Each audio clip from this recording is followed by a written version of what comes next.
Hello, and thank you for joining today's CMS MIPS overview presentation.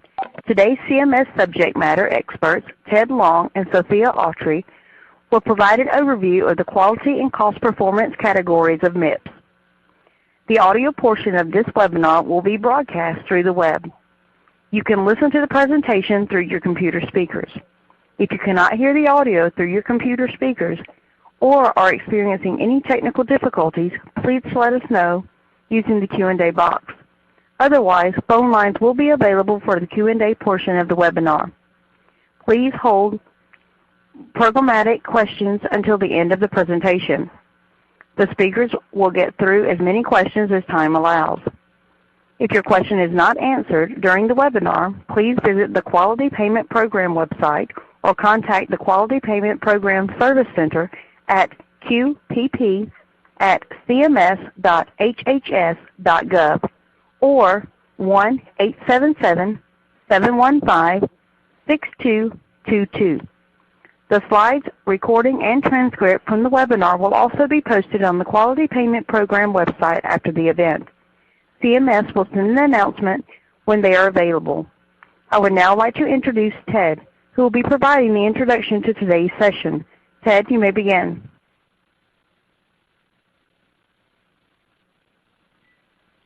Okay, thank you everybody for taking the time to call in for today's session. As we get started here, I'm going to ask my CMS team to change slides for me as I go, as I'm having trouble on my screen visualizing the presentation. So now I'll go to slide number 3. So what I'm hoping we can cover today is an overview generally of the MIPS, or the Merit-Based Incentive Payment System, at a glance. And then I'm hoping that Sophia and I can help you all to drill down into the categories of quality and cost performance. Slide 4, please. So I'm going to start with this overview now. Now, what I want to do in the overview is start from a very, very high level, describing what the MIPS, or the Merit-Based Incentive Payment System, is, and then drill down into the different subcategories a little bit and talk about eligibility so that you can have an overall sense of what we're trying to accomplish in the program and what it specifically means for how you can and choose to participate. So the Merit-Based Incentive Payment System has 4 components. The first component is quality, the second is cost, the third is improvement activities, and the fourth is advancing care information. Now, some of these components are derived from former programs which we've been using for up to several years now at CMS. So we wanted to take these and build upon what we've learned over the last several years and make improvements, but also have them be familiar to you. So the advancing care information is our improvement upon our meaningful use program. Our cost component here is based on our value modifier program, and our quality component here is based on the former PQRS program, which is being transitioned into this category. So in general, with the MACRA and the MIPS program, I want to emphasize as we go through these slides that there are only 4 categories for MIPS. So there's not an infinite number of things that you'll be affected by or that you have to seek to fully understand, and that there's different ways based on how you want to participate that we're enabling you to fully participate in. So next slide, please, slide number 5. In terms of the weights of the categories, so now again I'm going to start going into a little bit more detail. The quality category is weighted at 60% for the first year. The cost category is weighted at 0%. So the information we give you for costs, I'm going to go into much more detail about this later in the presentation, is not going to be tied to payment at all in the first year. Improvement activities will be 15%, and advancing care information will be 25%. Next slide, please, slide number 6. So that's the 4 components of what the MIPS program is. Now, how do you know if you are eligible as a clinician?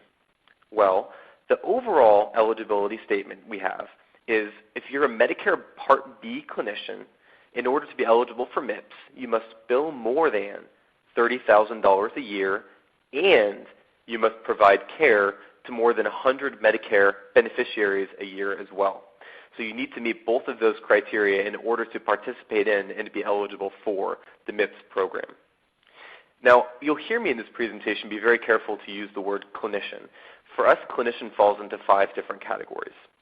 Clinicians in the first year of the MIPS program are physicians, physician assistants, nurse practitioners, clinical nurse specialists, and certified registered nurse anesthetists. As we go on in the presentation, in full disclosure for myself, I'm a practicing primary care physician, and that's my perspective on several of these matters. I'm going on to slide number 7 now.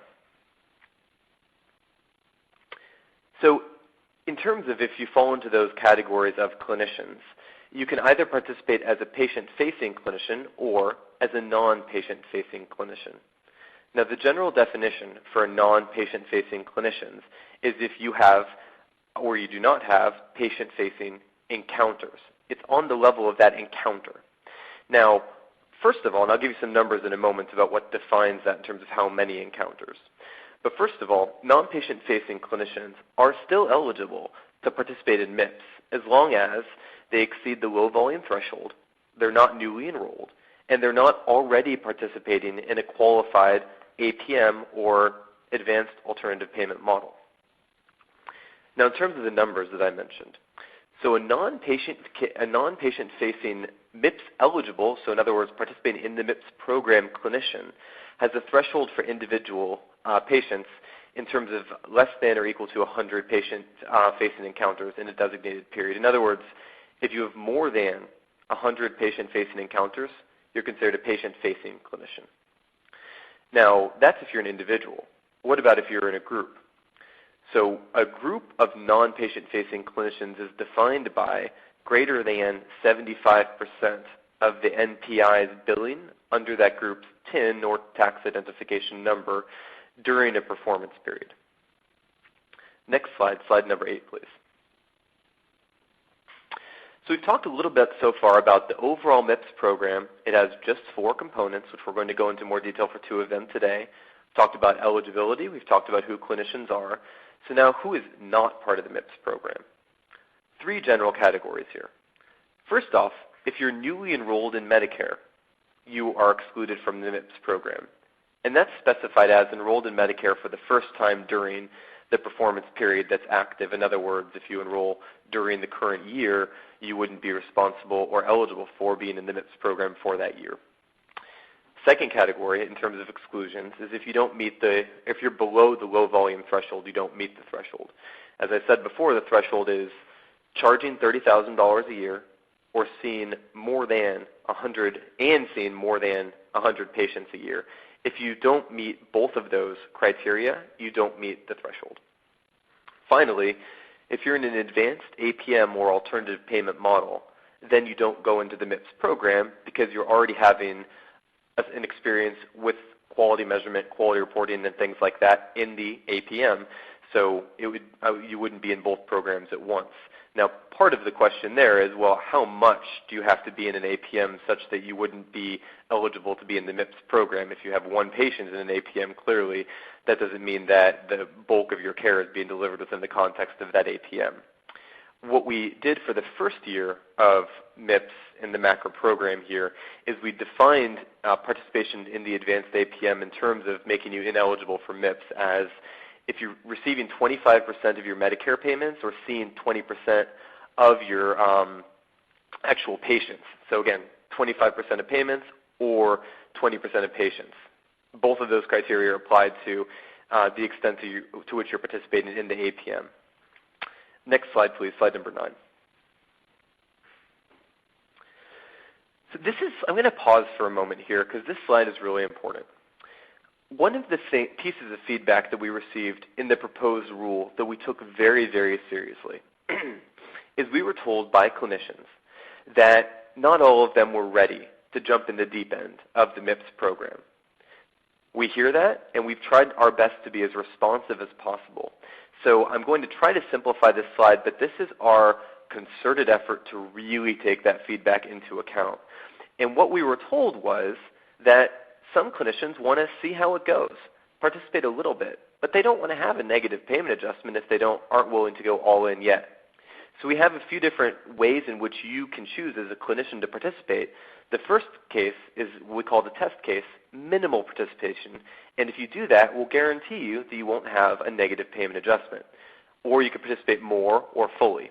The next 3 slides I'm going to go into more detail about each of these 3 ways to participate, but I wanted to accentuate the point of this is our best effort to respond to a lot of feedback we got. We really did listen, and we hope that this will make the MIPS program suitable for you wherever you're at. Next slide, please, slide number 10. So this is for the test pace. So this is if you're a clinician, you're practicing, and you aren't ready to fully jump in the deep end of the MIPS program, submit all of the necessary quality measures, improvement activities, etc. We set a minimum amount of data that you have to give back to us such that we'll say, okay, you've met the test case. You're not going to get a negative down or net downward adjustment. You may even have a small positive adjustment if you do a little bit more than this. So what is the minimum requirement?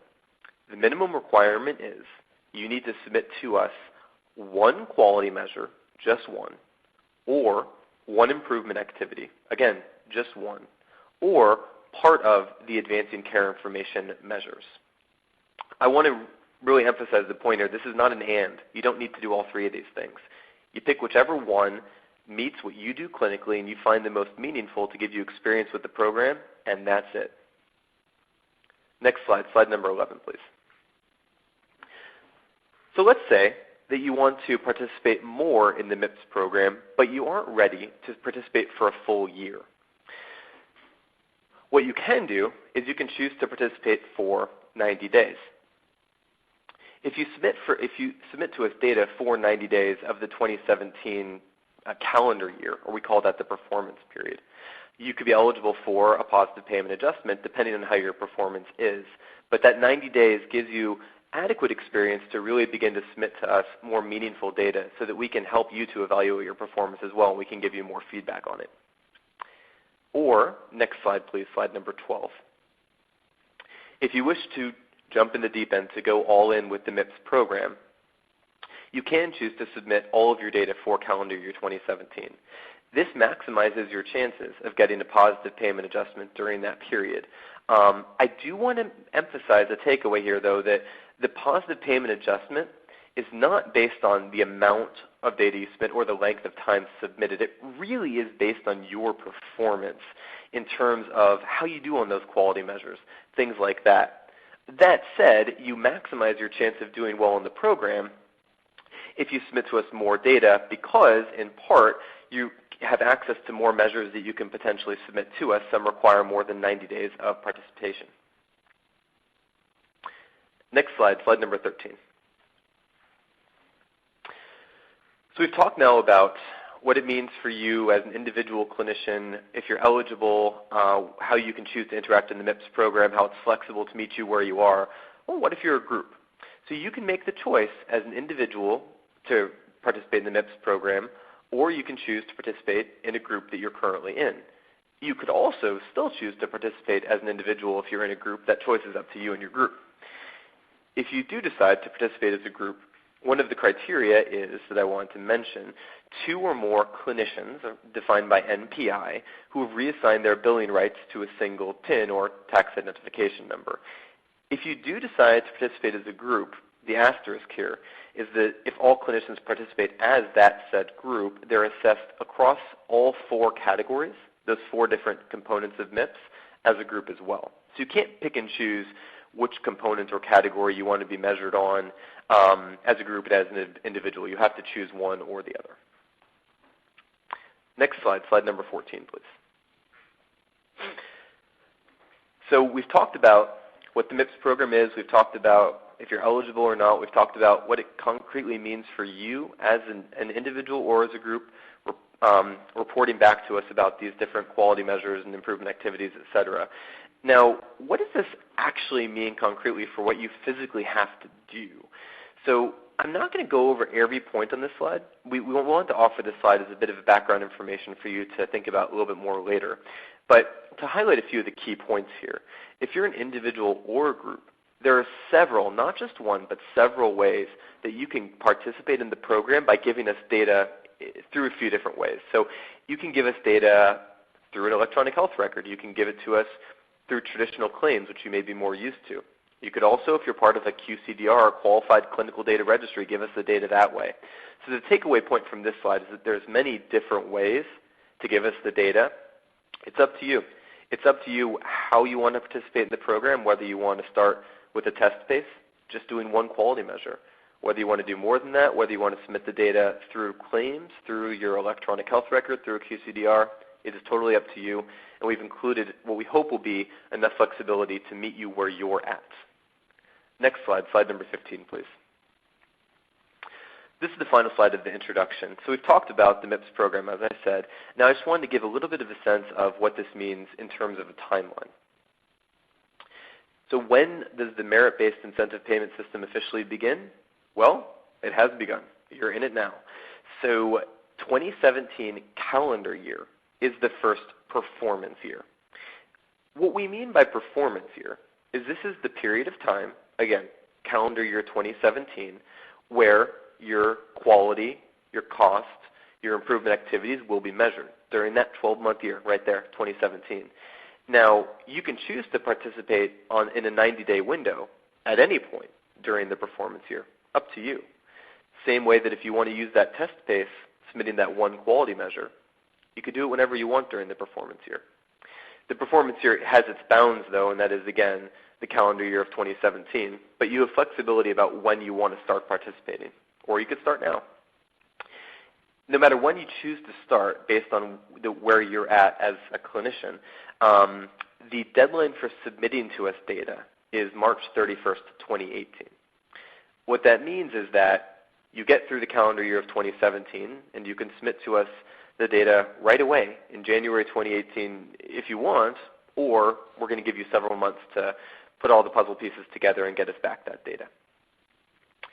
After that, what you can expect from us, the first thing, and I really want to accentuate this point too, is that what you really can expect from us is a feedback report, which will make sense, be easy to interpret, and actually we hope will be really helpful for you to see how you do on these quality measures compared to your colleagues.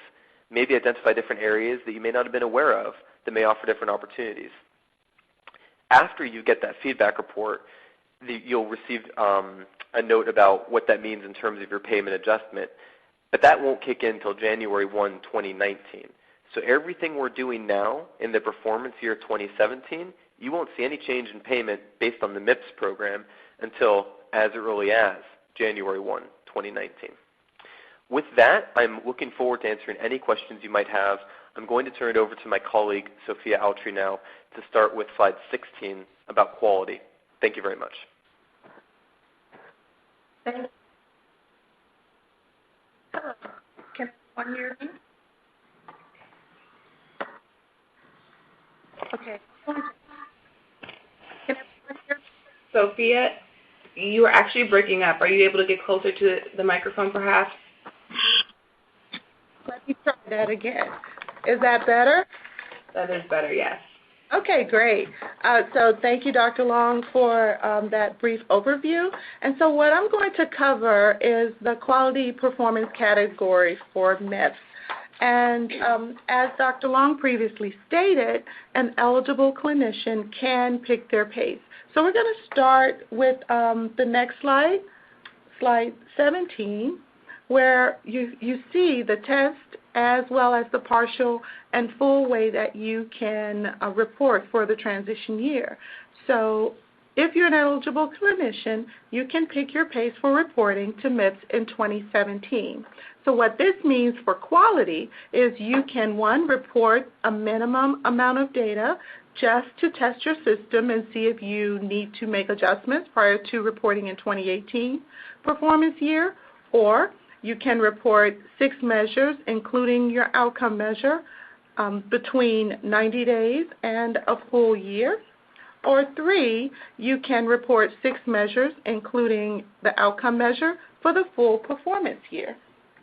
So if we can go to the next slide.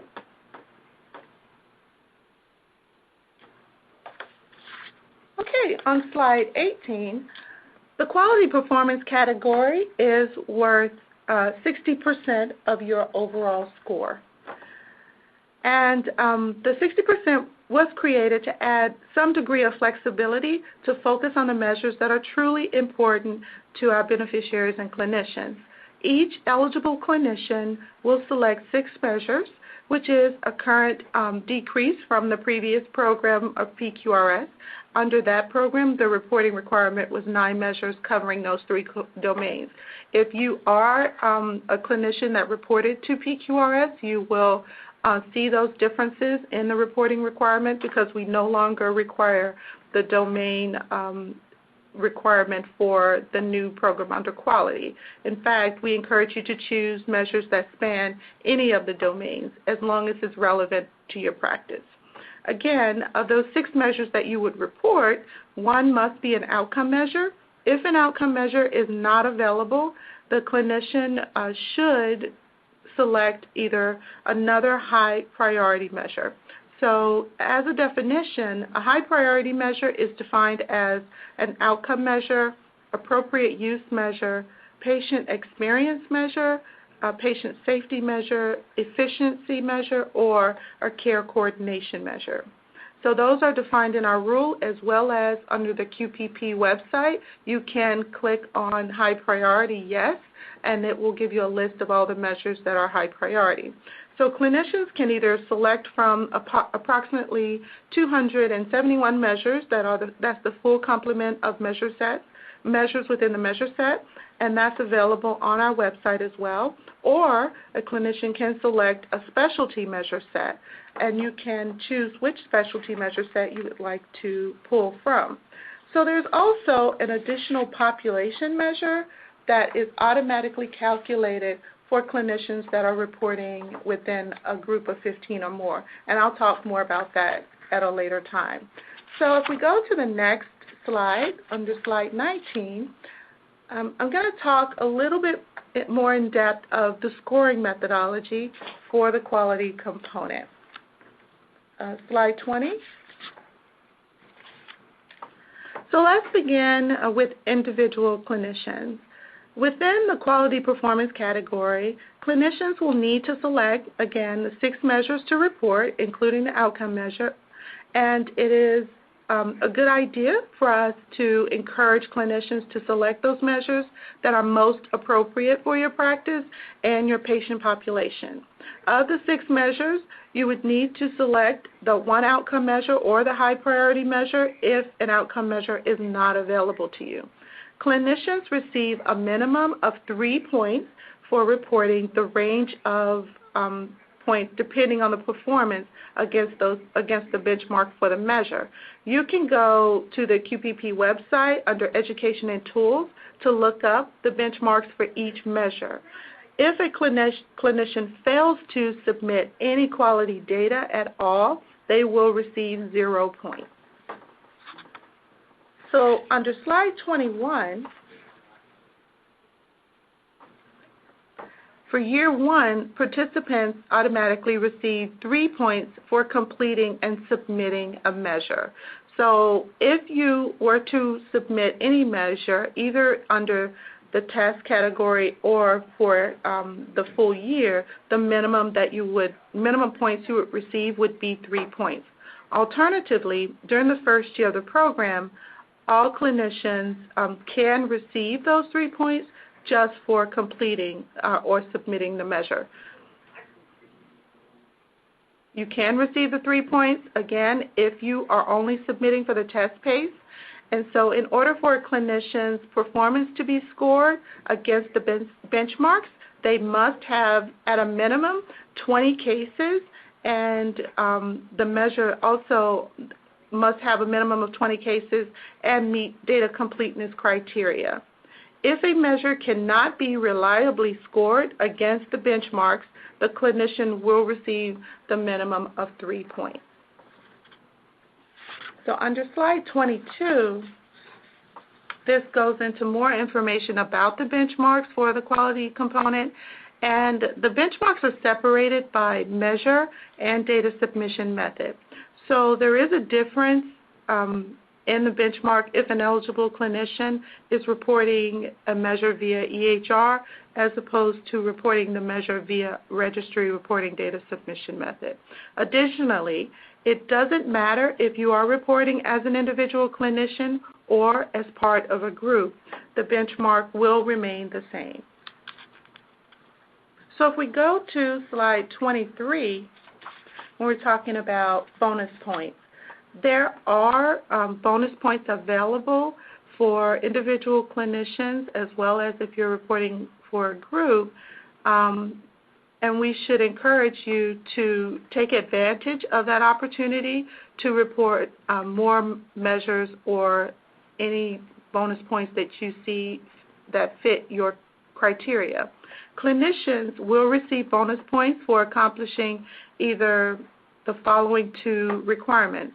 One, submitting any additional high priority measures in addition to the one requirement of the outcome measure. So you get 2 bonus points for each outcome and patient experience measure you report, and you get 1 bonus point for each additional high priority measure that's not an outcome or patient experience measure. And then you also get bonus points if you use a certified EHR technology to submit measures to registries, through registries for CMS. So we do have a definition of what we consider certified EHR technology, and it's a 1 bonus point for submitting measures that you have where you have end-to-end electronic submission. So the absolute maximum number of points an individual clinician, or if you're reporting for a group that's above 15 clinicians, may earn for the quality component is 60 points. On slide 24, we can go more into how you would calculate or can calculate that total quality performance category score. So the equation for that is the total quality category score is equal to the points that you earn from the required 6 quality measures that you report, plus any bonus points that you receive, and that total score is over the maximum number of points that you could gain. We want you to note that your maximum score cannot exceed 100%, and so that means that you may complete several bonus points criteria, but it will not exceed the maximum number of points for the measures that you report. So for the next slide 25, it's important to note that the calculation of clinicians for a group is 15 or more. So, however, the maximum number of points available to groups of clinicians that are within a group and reporting as a group is 70, which is different from 60 points if you're reporting as an individual. So this change is due to the fact that groups that are reporting and the clinicians within those groups will also be measured on the readmission measure, which is a CMS calculated measure based on claims data.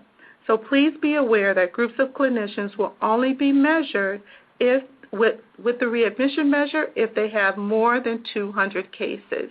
So you may have a group that has more than 15 clinicians, but you don't have more than 200 cases in your group, so you still will not be that readmission measure still will not count for that group.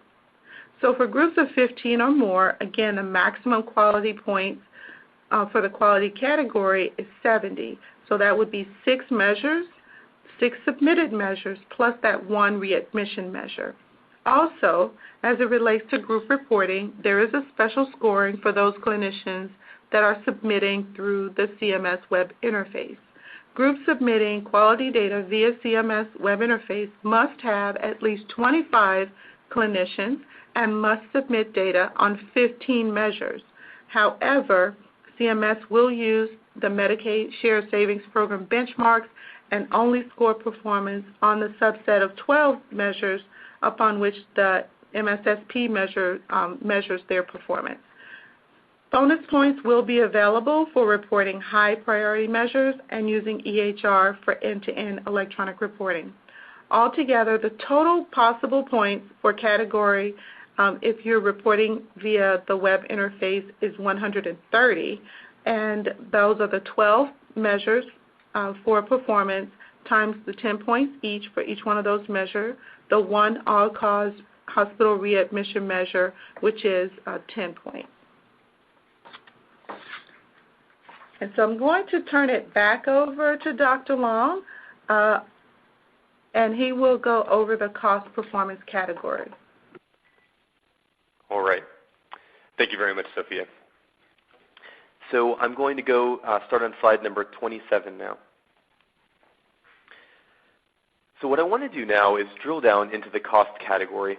Now, the cost category is something that we know that not all clinicians have had a great deal of, or in many cases, any experience with. So what I want to do in these slides is really demystify the cost category for you.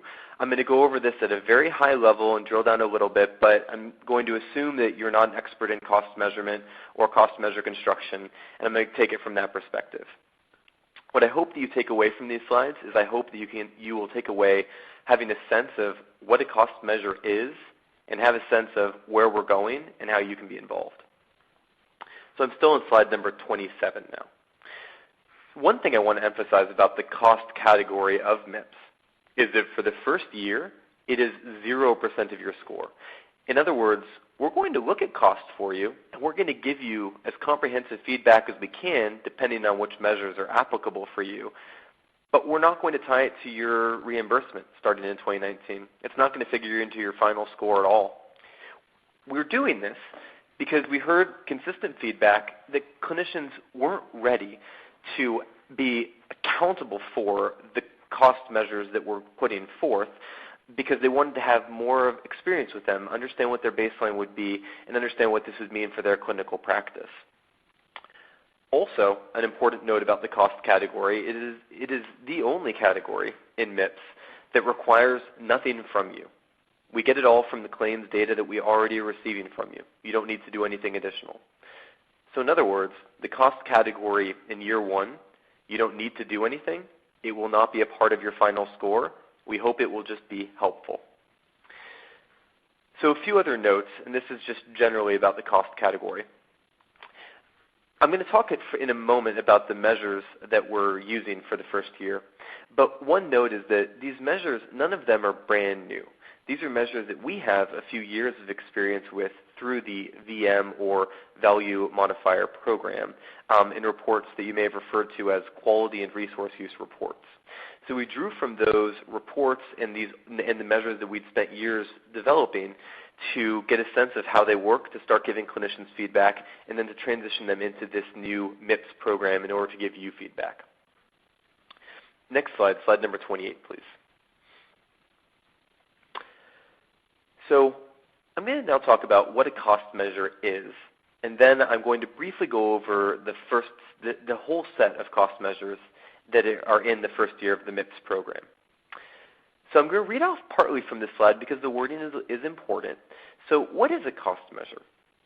Generally stated, a cost measure represents the Medicare payments, for example, payments under the physician fee schedule, IPPS, etc., for the items and services furnished to a beneficiary during an episode of care. Now, I'm going to use the word episode carefully here because what we're going towards is thinking about cost measures in terms of episodes. The episode of care is the basis for identifying items and services through claims that are furnished to address a condition within a specified time frame. Now, in the same breath where I'm talking about the definition of a cost measure, it is equally important for me to say the third bullet point, which is that our goal is that cost measures will be as closely aligned with quality assessment, as Sophia has just described to us, as possible, so that patient outcomes and smarter spending can be pursued simultaneously together. Now, taking a step back, so that's what a cost measure is. So what can you expect from us in the first year of the program? So in the first year of the program, where again, you don't submit anything to us, we get all of this already, and it's not tied to your reimbursement, it's 0%. What we're going to be giving you feedback on is there's 12 measures overall. 2 of them are general measures. One is the MSPB, or the Medicare spending per beneficiary measure. The other is the total cost of care measure. So whether you provide predominantly inpatient or hospital care, or whether you, like me, provide predominantly outpatient or primary care, in my case, you'll have a total cost or an MSPB measure that captures sort of the breadth of what you do. Those are the general measures. The other 10 measures are our first attempt to put forth a set of episode-based cost measures in the MIPS program. Now, if you want to read more about these measures, we'd be happy to share information from you, but because there's just 10 of them, I thought I'd go ahead and read off the titles of them for the purpose of this webinar, just so you can see the direction we're going in and get a little bit more of a sense of exactly everything that's included in the cost category. So the 10 episodes are mastectomy, aortic mitral valve surgery, coronary artery bypass graft or CABG, hip femur fracture or dislocation treatment, cholecystectomy and common bile duct exploration, colonoscopy and biopsy, transurethral resection of the prostate for benign prostatic hyperplasia, BPH, lens and cataract procedures, hip replacement or repair, and knee arthroplasty or replacement. I just read off the entire list of the 10 episodes and the 2 general measures that we've included for cost measurements, so you now know everything in the cost category of the MIPS program. So now let me try to have it make a little bit more sense for you. So where we're going is we have the general cost measures and we have the episode-based measures, but we want to figure out to the best of our ability how we can have these episode-based measures, to the greatest extent possible, reflect what you do every day as a clinician and what you find the most meaningful. So now I'm going to talk for a little bit in the next several slides here about where we want to go with this and where we want your help. So I'm going to slide number 29 now. So we've talked about the definition of a cost measure. To demystify it a little bit further, I'm going to make you an expert in cost measurement because I'm going to tell you the 5 different essential components of a cost measure. Number 1, defining an episode group. And an episode group is things like a certain type of procedure like aortic valve replacement, hip fracture surgery, mastectomy, things like that. Number 2 is assigning costs to the episode group. So that's where we get feedback, and this is going to be an ongoing project for us in terms of creating new cost measures, where we think about, well, there's the direct cost maybe for carpal tunnel surgery, the surgeon's fee, any materials, anesthesia, and then there's the indirect costs, which are if your patients keep getting readmitted to the hospital, that's in a way that is defined by clinicians as related to the trigger event or the episode itself. That would be an indirect cost. Number 3, attributing the episode group to one or more responsible clinicians. In other words, we want to the greatest extent possible to understand what you do, what your relationship is to your patients, and to have the cost measure fit with the type of care you're providing, with the type of relationships you have. And I'd be happy to answer any questions about that later. Number 4, risk adjusting the episode groups so that we can, to the best of our ability, compare like versus like, apples versus apples. And number 5, as I'd said before, is we want to, moving forward, consider the alignment between cost and quality as an essential component so that we can truly say that we're pursuing smarter spending in the same context as we're pursuing improved patient outcomes. I'm going to go to slide number 30 now. Slide number 30 restates a little bit of what I was just saying. So taking a moment here, why are cost measures important? To put it another way, why are we doing this? So CMS's goal for developing cost measures is really to provide you with actionable information that you find useful and that can help to drive both lowered cost and improved patient outcomes. And when I say that you would find useful, that's why it's extremely important to us to have you be a part of this process as we go forward. As we think about further episodes, we want you to tell us what the right episodes are and how to do this work with us. I'm going to go to slide number 31 now.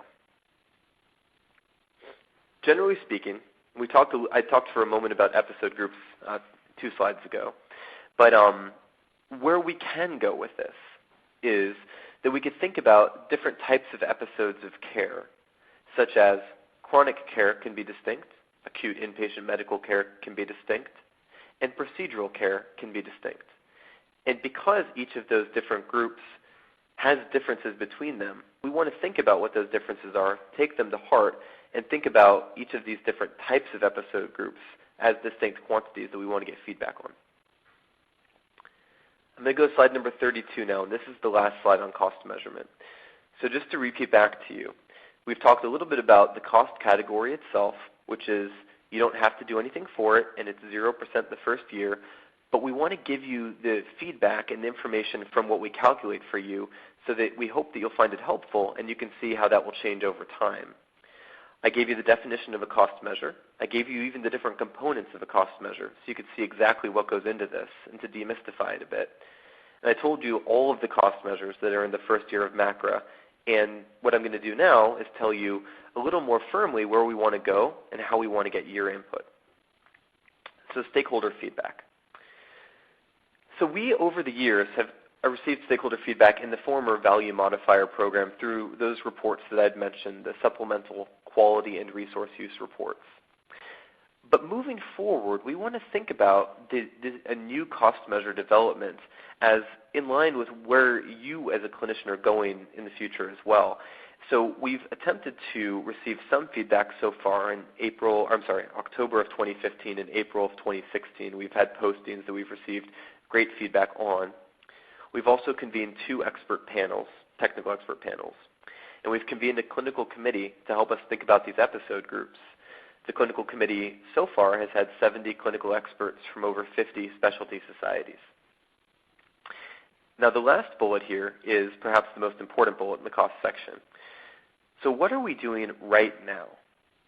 So what we're doing right now is a few weeks ago in December, we put out a posting that outlines a lot of what I just talked about, but in particular emphasizes the approach we've taken and the initial set of new episode groups that we're thinking about building out into cost measures. And we really want your feedback on that. We really believe that we cannot do this well unless we get as much feedback from you as possible.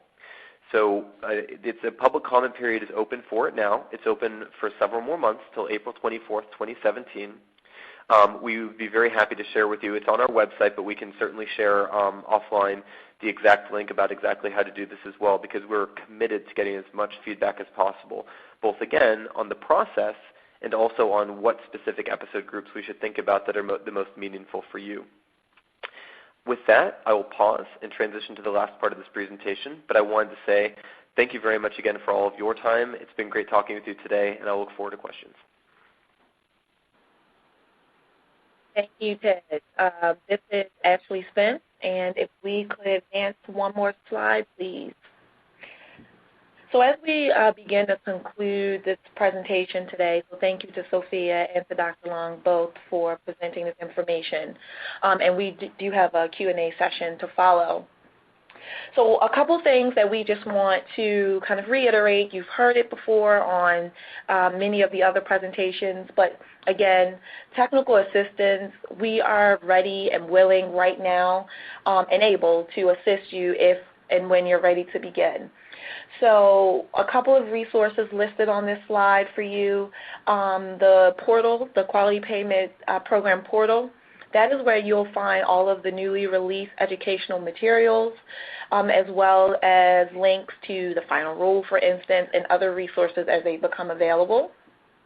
We also have a direct link to our Transforming Clinical Practice initiative, our QuinnQIOs, as well as the Innovation Center's learning system. And that learning system, again, that is for folks or clinicians that are in advanced APMs.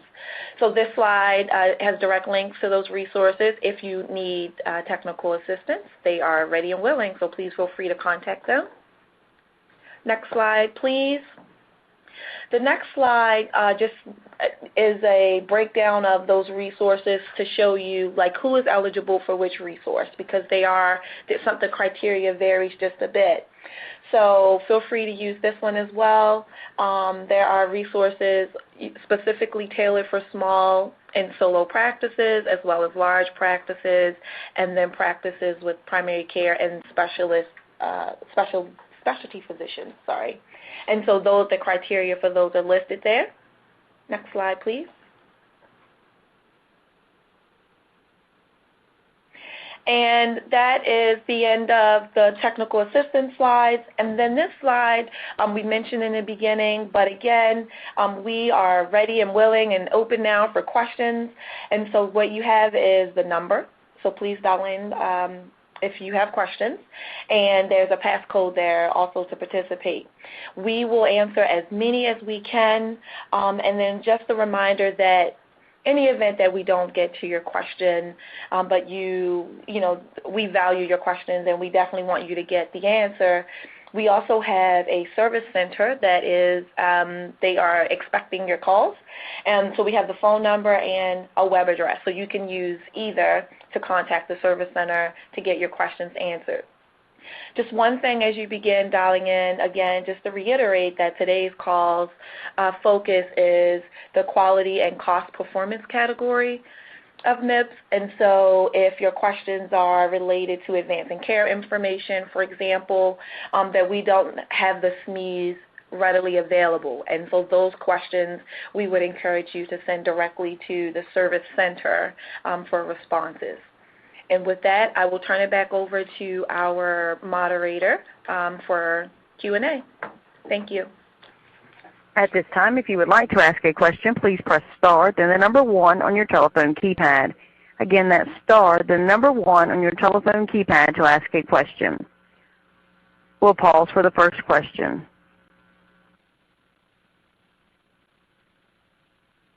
Okay. So while we wait for everyone to dial in, just to give you a minute, we have a couple questions that we've received, kind of commonly asked questions, and we thought this would be a good time to kind of bring those to the surface as we wait for you to dial in. So one of the questions, obviously around, lots of questions around quality and benchmarks. And we know that we have quality benchmarks posted in the final rule, and we've been getting questions about what's posted on the Quality Payment Program portal versus what we included in the final rule. And so, Sophia, I don't know if you want to provide a little more insight.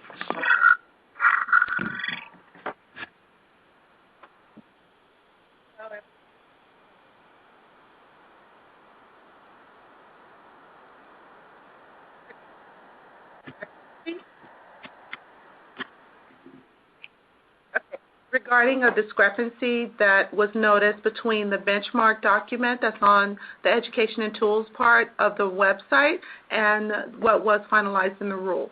So what we want to clarify is that if you have questions about the measure types and which ones are appropriate, the measures list, the measure specification, and the final rule, that's where you can get your source of truth as far as what you should go by regarding whether the measure type is intermediate outcome, or process.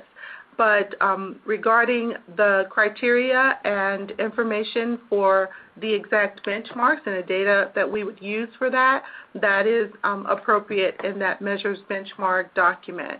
So just wanted to clarify that. We do anticipate that we will correct the document as soon as possible, but I just wanted to make sure that we cover that issue as quickly on this call, so in case people had questions about that.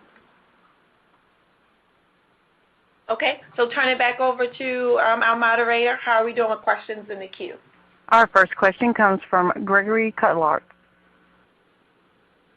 Yes, hi.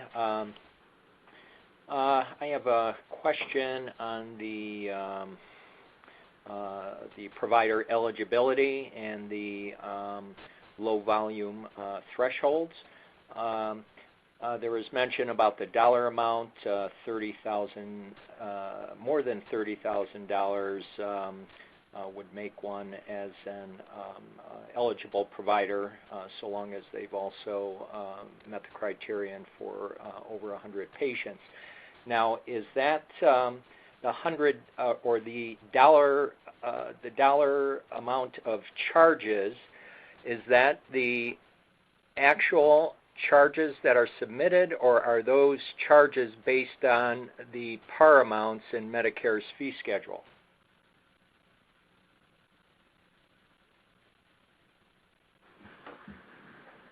That is a very good question. And Dr. Long, do you know particular if it's different depending on what was charged or what is in the fee schedule? Yeah, that's a good question. Thank you for asking. It's the allowed charges. Okay. The allowed. So that would correspond with the par amounts, correct? Yes, it should. Yes, okay. And one other quick question. Under the cost measures, from what I heard, it didn't appear that any of those 10 measures had any pertinence to psychiatric practice. So how is the psychiatric practitioner's services measured in that context? I appreciate you asking that. I was actually kind of hoping somebody would ask that, so thank you. I would advance your question to say, what's the pertinence for many different other clinicians? I'm a primary care physician myself. There are no episodes that would be relevant that would be able to measure me. So I'm in the same boat as you there. The intention for us in the first year here is these cost measures are actually really difficult to develop, and the only way to do it right is really to get as much feedback as we can, and that's what you really can expect from us moving forward. We don't have episode-based cost measures for you in psychiatry yet. And actually, you are a good example, because there are many challenges, which I think you can imagine, in terms of what you think would really reflect what you do.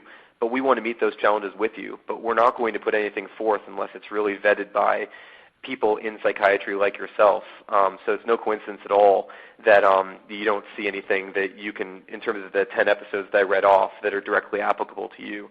I think what you can take away from this is that we want to think, in some cases creatively, about the best way to do this for clinicians, and we would love your help to do that. Okay. So we'll just wait and see how things develop, and then perhaps for 2018 there will be some advancement with regard to these matters considerations.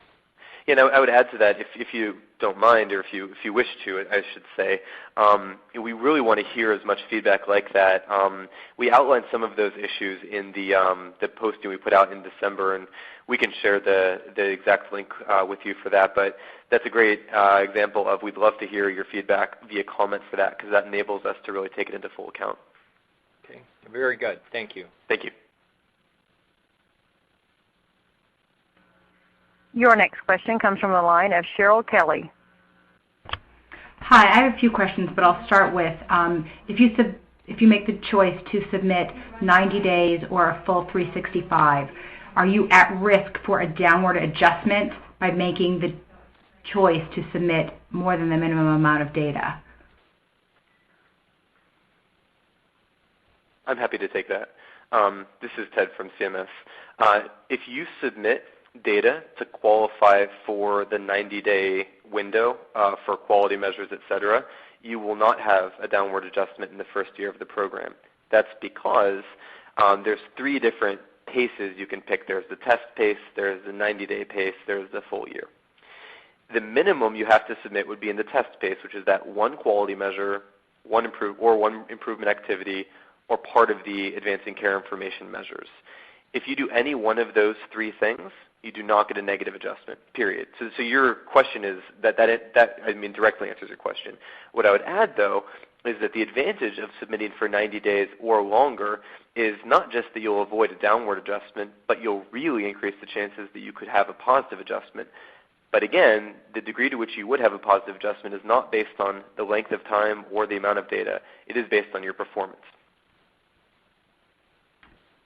Okay, great. Thank you. That answers my question. Well, actually, one more. Sure. So it's a test, 90 days, or any other duration? So can we do 180 days, or is it a full 365 days? Yes, so the range could be a minimum of 90 and up to the full year. So any time within that, you can report. It doesn't have to be 90 days or 365. Great, thank you so much. You're welcome. Your next question is from Sherry Reeves. Yes, ma'am. My question is, we are in an organization where we have physician practices who use our electronic health record, but we also in our hospital organization have physicians who practice in our hospital but do not use our instance of our EHR in their offices. And we've been approached by several of those organizations recently about how do we plan on providing them with quality data as it relates to their MIPS submissions, because they will be ECs from the standpoint from their office practices. And I'm just trying to understand what, in the past, looking from an MU standpoint and the quality metrics of MU, those quality things that happened for those providers because they were practicing in our hospital, we didn't provide data out to them. And so we're just trying to seek some clarification on what the expectation is around that from a MIPS standpoint. Okay, so you bring up a very good question. Again, this is Sophia Autry. And what we are trying to do that's in MIPS, and especially for the quality component that's different from what we previously had for MU and PQRS, is we are trying to look at measures that are within the hospital that's attributable to individual clinicians that work within that facility. We haven't gotten there yet. So for those providers that have their own private practice and they work within an ambulatory care setting or a private practice, and then they also work in those facilities, they can still report those measures within the use of their practice. They are not required to report measures within the hospital. However, if they find measures that they would like to report that they think are attributable to them, that is good, but we have not made any strides yet to look at those measures that are the facility-based measures for the hospital that can attribute to those individual clinicians. We are working towards that, but right now that's not a requirement for those clinicians. Dr. Long, do you want to add anything? No, that's great. Okay. So let me just ask it a different way. They are asking, so what they asked me was, would I be able to provide them data based on not the facility-based quality metrics, but the metrics that they have chosen within their organization. And if I'm understanding what you're saying correctly, is that because there's still a set of facility-based measures versus a set of ambulatory, for lack of better terminology, measures, we would not be expected to report data on the ambulatory set of measures from a facility standpoint.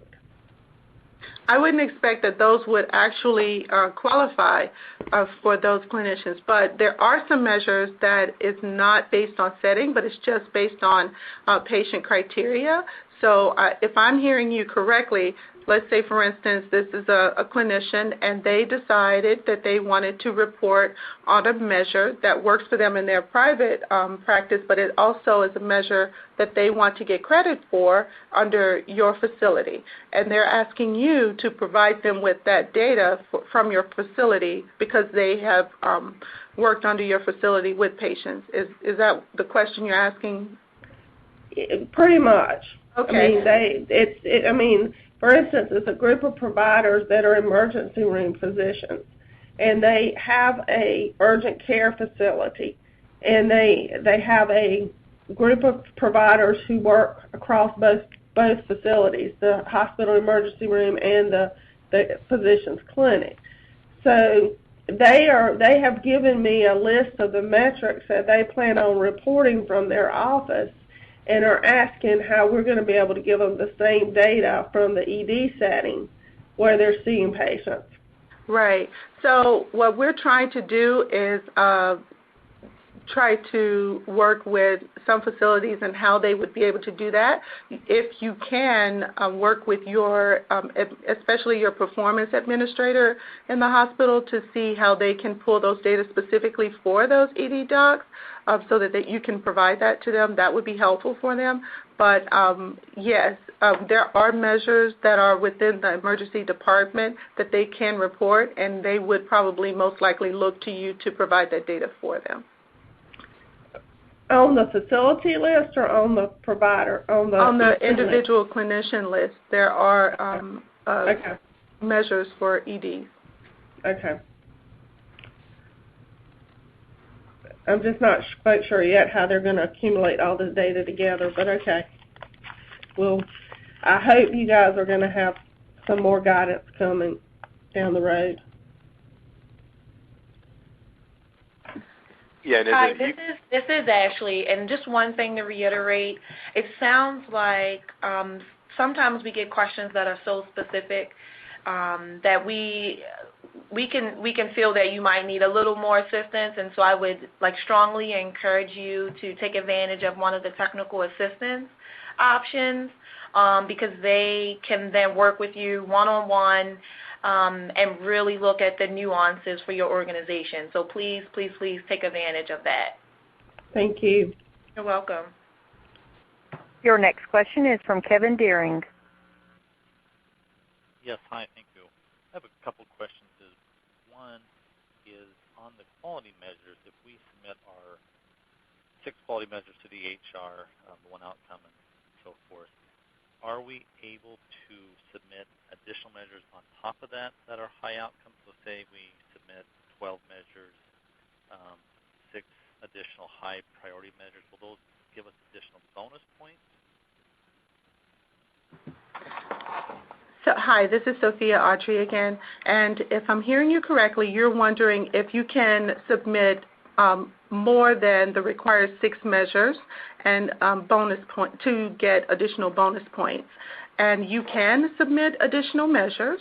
However, your performance score will only look at the measures, the performance on the measures that are most advantageous for you. And I just still want to note that the bonus points, you can get additional bonus points, but the measures you submit plus your bonus points cannot exceed the total of the required number of your score. So it won't exceed the 100%, but you can submit as many measures as you like, and that way we can choose from the measures that you submit the best option for your performance so you can get the highest score possible, but it will not exceed 100%. Your next question comes from Mike Flynn. Yeah, I think you answered it earlier. It's about the billing for the $30,000. Is it billing or is it actually paid? Yeah, thanks for asking. So allowed charges. Sorry, I didn't hear you. What did you say? Oh, sorry. I said thank you for asking. And it's allowed charges. Okay. Thank you. Yep. Your next question is from Kate Earl. Hi, I just had a question about the reporting method, as there's different claims, EHR, and registry. Do your measures have to be submitted via just one, or can you have some from registry and some from EHR? For 2017, we are only looking at one data submission method for your measures. So if you have more, like some of our measures fall into registry. I think we got cut off, but if you have measures that have multiple data submission methods that you would like to report, unfortunately for the calculation of the performance score, we can only look at one data submission method to do that calculation. Okay. Thank you. Your next question is from Gordon Wright. Yeah, hi, thank you. My question is around EHRs, and I know that there are, for the quality measure, I think there's, 271 measures, and the beauty of that, obviously, is it gives specialists and others chances to report applicable quality data. Now, many of them are using EHRs right now as for meaningful use in PQRS, et cetera, to track performance. And is there a push from CMS or maybe new certification guidelines for EHR vendors to release more measures? I know with EHR, I think there's 53 measures, but like I would imagine many of them might be doing registry, which I think there's 200 plus. So is there a push from CMS to, to push EHR vendors along to include more measures or new certification guidelines? So, yes, what we're trying, short answer, we are in the process of trying to add and develop more ECQMs that are related to the relevancy of MIPS and the quality performance category. So yes, we are trying to move in that direction. As you know, there's a lot that goes into developing ECQMs and a lot that goes into certifying registries to submit those. So unfortunately, it's not a quick process, but where we want to go and our priority and goals are to have more accessible measures that are reportable via EHR. Your next question comes from Karen Clark. Hi. Thanks for letting me ask a question. My question is there any opening for participation in measure development? And specifically, this is what I'm talking about. You know, we're all pushing towards patient engagement, and we're finding that the way that we engage patients best is online, on their mobile device or on their computer at home. That's where patients really engage. And so that's where we're doing our patient-reported outcomes for total hip replacements and total knee replacements. So we think this is terrific. We're orthopedic surgeons. We're doing patient-reported outcomes with established instruments pre- and post-surgery and getting outcomes. We are absolutely meeting the intent of the measure, the spirit of the measure, and what CMS wants to measure. And it's helpful for us, too, so it's great. However, we will be unable to report on these two outcome measures because the specifications require that it happen at a face-to-face encounter. It requires an E&M code. And secondly, that the post-operative survey be given greater than 60 days after the surgery. Now, we can certainly we do send the surveys out more than 60 days after the surgery. We actually send them at 60, 90, and 180. But the face-to-face encounter prevents us from reporting. And so I guess my question is there any opportunity to participate in Kaizens or focus groups to help CMS understand how small tweaks in measure specifications would make it a lot more likely that orthopedic surgeons would report on that specific measure, but I imagine there are other examples for other measures.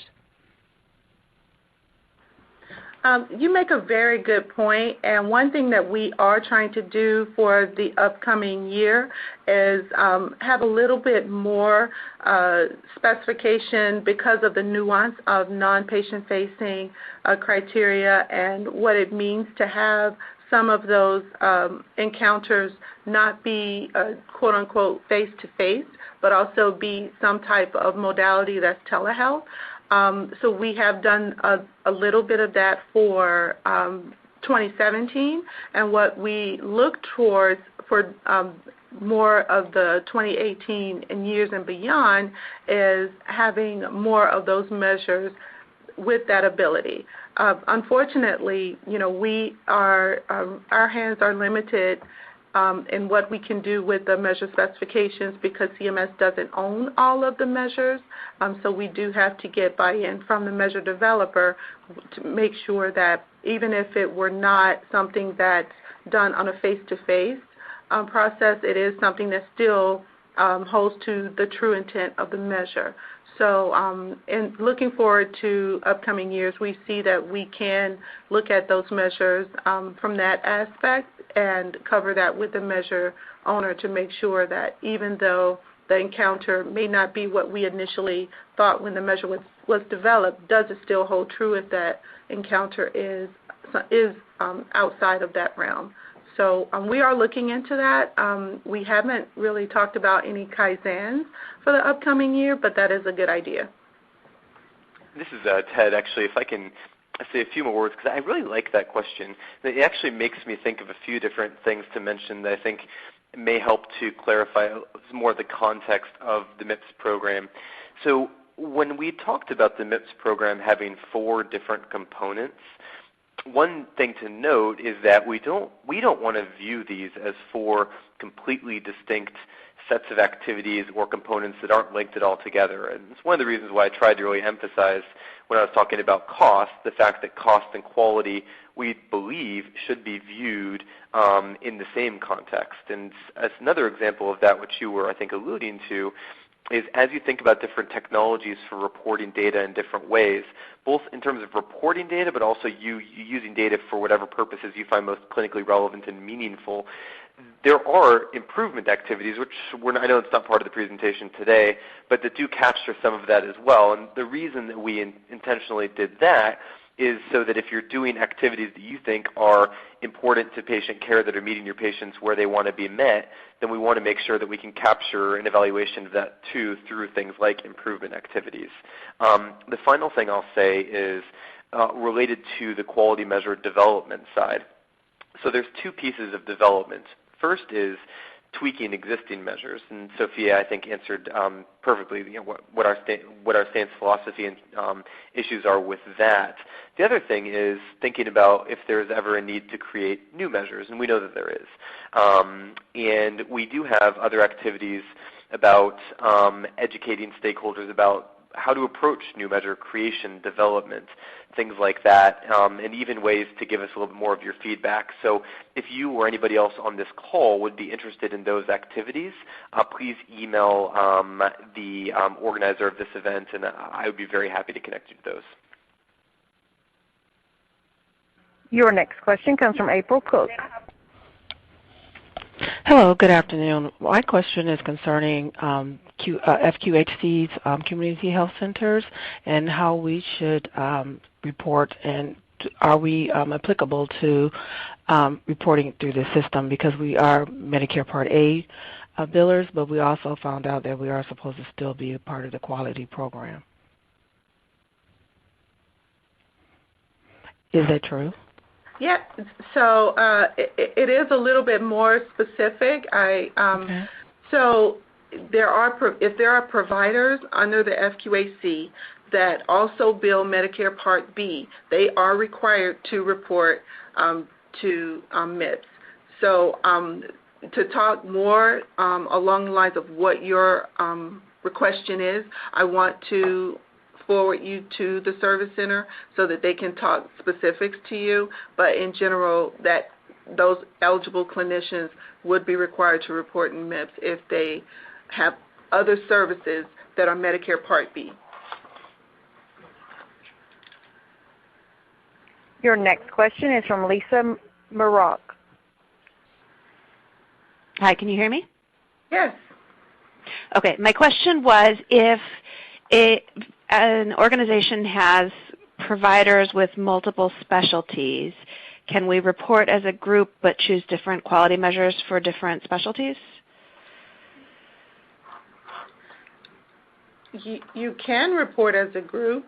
The question is, even if you report as a group, you're limited to the 6 quality measures that would be attributed to your performance score. So the question that you have to ask yourself is which measures would you want to report that will reflect on all of your participants within that group. Okay, and if there aren't 6 that are relevant to everybody, they would have to just everybody report as an individual, or can we divide into 2 groups? Or you can look at the fact that there needs to be a minimum of 50% of your participants in the group have to report. So if you can make sure that at least a larger measures have a larger percentage of people participating, then yes, you can choose some of those measures. It's very difficult to choose measures that are across the board when you have a multi-specialty group, but it has been done. And for some of those specialty clinicians, they weren't well represented in those measures, but for others, they were. So that's a decision that you guys have to make as a group. Okay, thank you. Your next question is from Barbara McEnany. Thank you. This is Barbara McEnany. We are participating in the oncology care model, and we'll be submitting under that. But I was also hoping to be able to submit for the entire year and submit monthly, because we don't know whether we will be able to continue in the oncology care model depending on how the risk corridors are set. So we wanted to make sure that we were in the program. So the first question is, can we please be able to submit not only through the OCM program, but also directly submit starting right away? And the second question is on the QRURs. When we got those before, we're an oncology practice, and our oncologists were listed and compared to general internists, and not too surprising, our drug costs were significantly higher than the internists. So the question will be, when you are looking at the QRURs that you're going to be giving us later this year, will you get more granular in terms of subspecialty designation? Thank you. So let me address your first question first regarding submission to MIPS. So for the quality payment program for 2017, you're not able to report until spring of 2018. So even though you only want to participate for part of the year, reporting will not begin until the beginning of 2018. So I just wanted to clarify that for you. You can report even if you are part of the model. If you want to submit data as a clinician, you would be able to do that, but you're not going to be able to report and submit any of that data until the early 2018. So regarding the second question, for the QRURs, are you talking about for PQRS submission? Or are you talking about the cost part?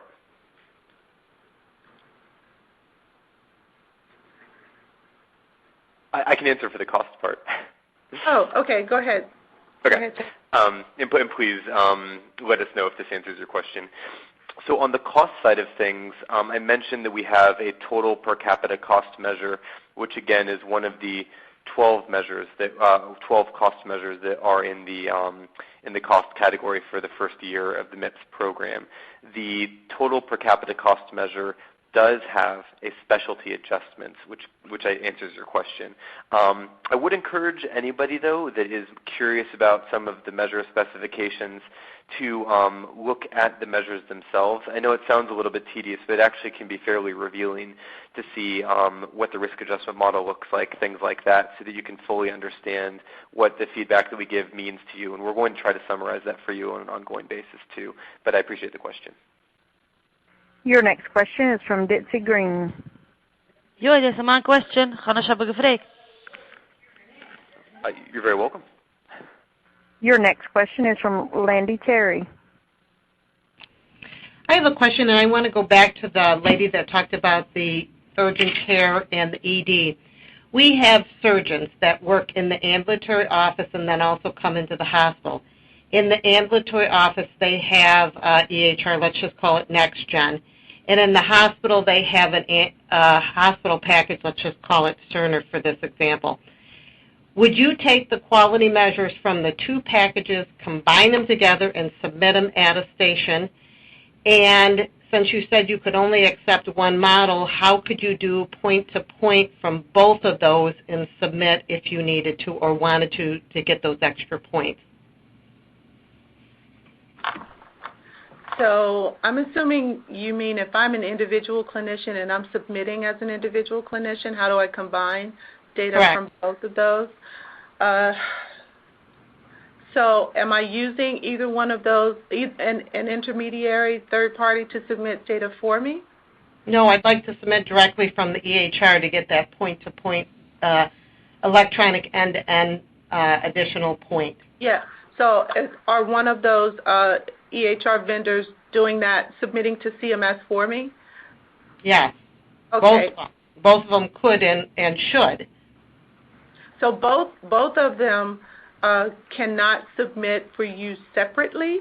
You should have, in some way, this needs to be electronically compiled prior to submission to CMS. So I take my data from Cerner and I take my data from NextGen, I combine them together and I can attest them. I cannot get the advantage of that end-to-end additional bonus points, even though both vendors will allow me to do that. So if the compilation is electronically done, then yes, but if you're manually attesting, then no. You are correct. Well, how can you take two different vendors and compilate them and put them together on a point-to-point, end-to-end, electronic end-to-end? You can't do that.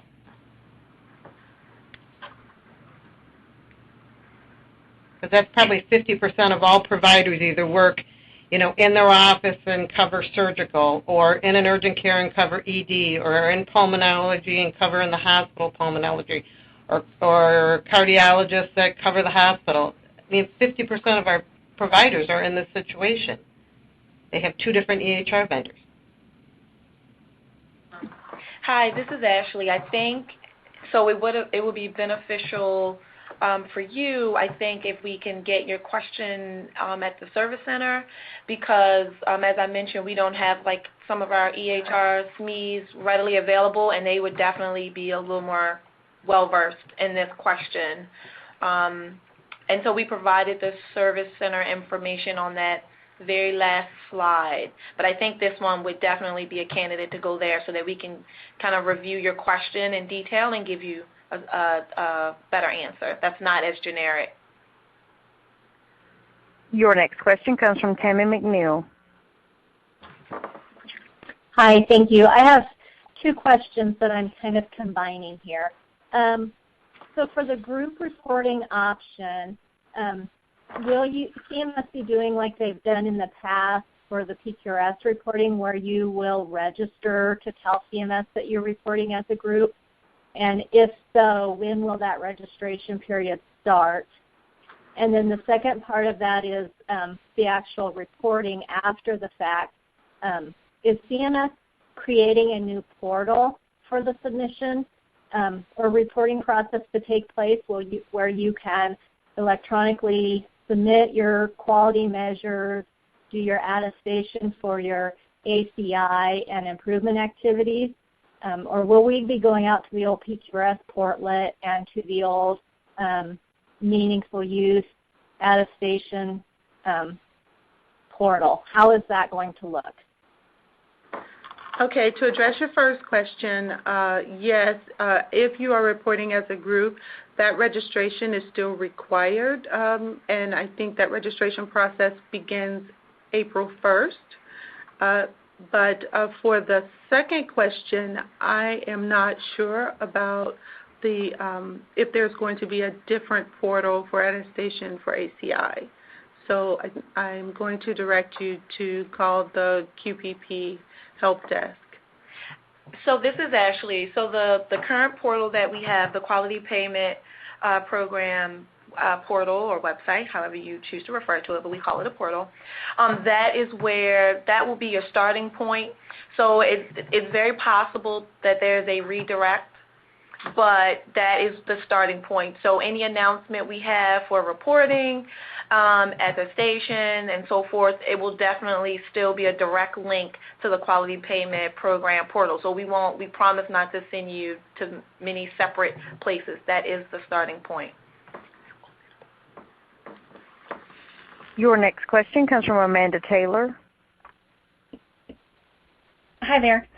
I have a question about clinicians that may not have 6 applicable measures in the quality category. As I understand, if you truly don't have a complete 6 measures to report on, that your denominator can be lowered based on the number of measures that do apply. If you know, after re-looking through the measures again, I can't find enough measures for some of my clinicians, is there a way to preemptively apply for a recalculation of the denominator in that category? How would I do that other than just submitting fewer measures, getting, you know, scored accordingly, and then having to appeal that after the fact?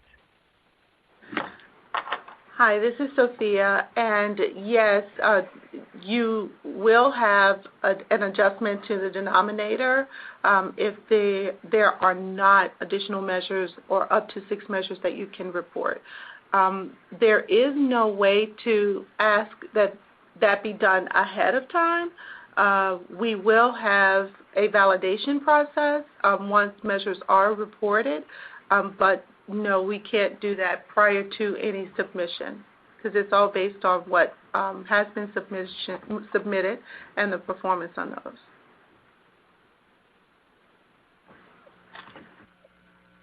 At this time, we do have time for one additional question, and that question will be from Jeff Fawcett.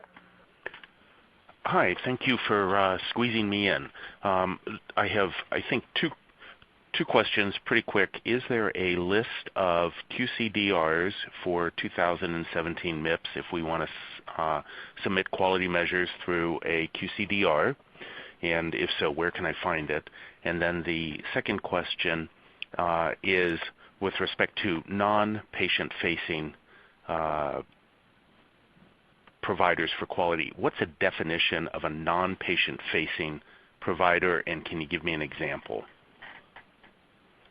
Hi, so this is Sophia again. So to answer your first question regarding QCDRs, we are in the process of self-nomination for QCDRs, and that self-nomination period is still open. It will close January 15th. So prior to us receiving those self-nominations from all considered QCDRs and approving those, we don't have a list. We anticipate that we will have a list available in early May, maybe sooner than that, but once that is approved, we will publish that list on the QPP website. And so for your second question regarding a definition for non-patient facing MIPS clinician, so we do have it on the website, but just for clarity, a non-patient facing MIPS eligible clinician is an individual MIPS eligible clinician that bills 100 or fewer patients facing encounters, and including Medicare telehealth services defined in Section 1834M of the Social Security Act during the non-patient facing determination period, and a group provided that more than 75% of their clinicians billing under the Group 10 meet the definition of non-patient facing.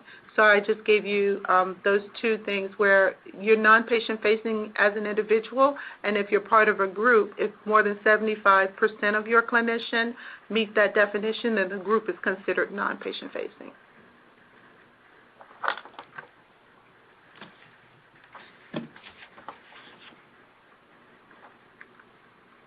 At this time, I'll turn it back over to management. Hi, this is Ashley. We thank you all for participating in the quality and cost performance category webinar today. The slides, there's a recording and a transcript will be available shortly. It will also be posted. You can access it via the Quality Payment Program portal. Click on Webinars and Trainings, and it'll take you directly to the page where you can find the posting. The posting will most likely be available early next week. Again, technical assistance is available if you are ready to get started in the program and you just need a little help, please feel free to take advantage of those resources. If we were unable to get to your questions, we do apologize, but again, the Service Center is available and able to take those questions right now. So please feel free to hang up and give them a call. Thank you again for participating. Have a great day. Thank you. This concludes today's conference. You may now disconnect. Speakers, please hold the line.